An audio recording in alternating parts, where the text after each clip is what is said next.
Hey, welcome to the Follow Through all this week. Again, we're continuing in this season of Lent, and I just think it's a kind of a compelling season. It's kind of like our spiritual inventory time.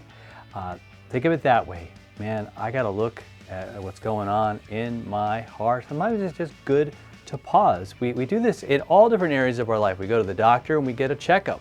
We go to the dentist and we get a checkup. A couple weeks ago, I went to the eye doctor and got my eye exam. There's times where we just have to maybe, hopefully all the time, but we kind of do maybe a real big, closer look every once in a while.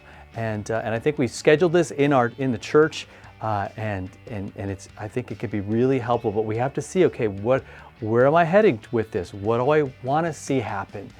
What does God want to see happen? I think it is freedom, forgiveness, love, and mercy, and a life that's lived to God, and a life that wants to help other people because we know that we've been forgiven, right? And so part of that whole process, part of all of our life is, again, when we're faced with sin and the reality of sin, we own up to it, we confess it, and we hear God's forgiveness again.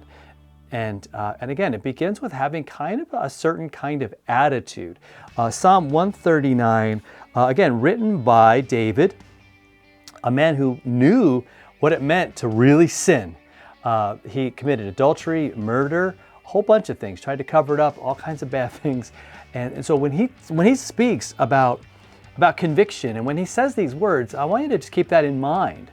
In verses 23 and 24, he says, "Search me, O God, know my heart. Try me and know my thoughts. And see if there is any grievous way in me, and lead me in the way of in the way everlasting."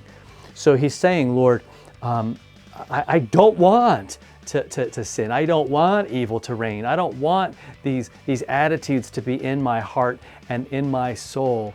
And Lord, Lord, please have a really good look.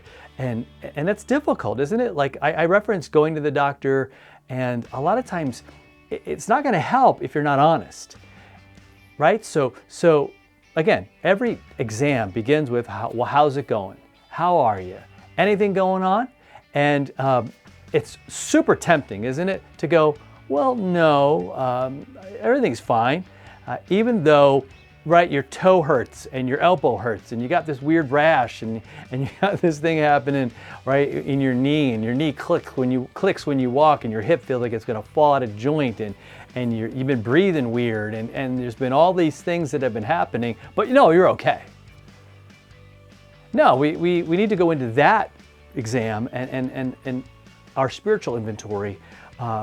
We talk with God saying, Lord, I want to be an open book. I want you to see what's going on. I'm going to be honest. Why? Because He knows everything already. He knows what is. So honestly, who am I fooling? And maybe that's where David's getting at. He's like, search me, O Lord, because you know what's going on. He wants to be led by God in a way that is everlasting, to do things that have an everlasting quality to them. And that's what happens when God changes our hearts. That's what happens when Jesus is in our hearts, in our lives, when he brings us His forgiveness, when he again changes us so that we believe that He died for us, rose for us, and is our King, and is there for us every single day. We could say, Lord, please, I need you. I need a second opinion, because my opinion is not good. I tend to just go, no, I'm fine. And I want to explain away and make excuses for things. And He's like, no.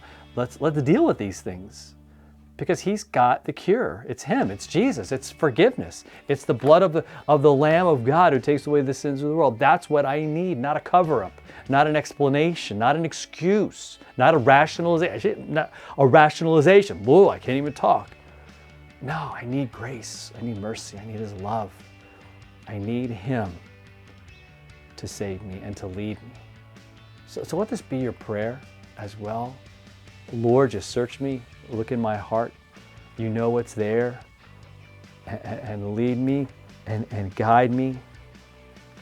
I don't want there to be anything in me that would go against you. So I pray that your prayer today and every day.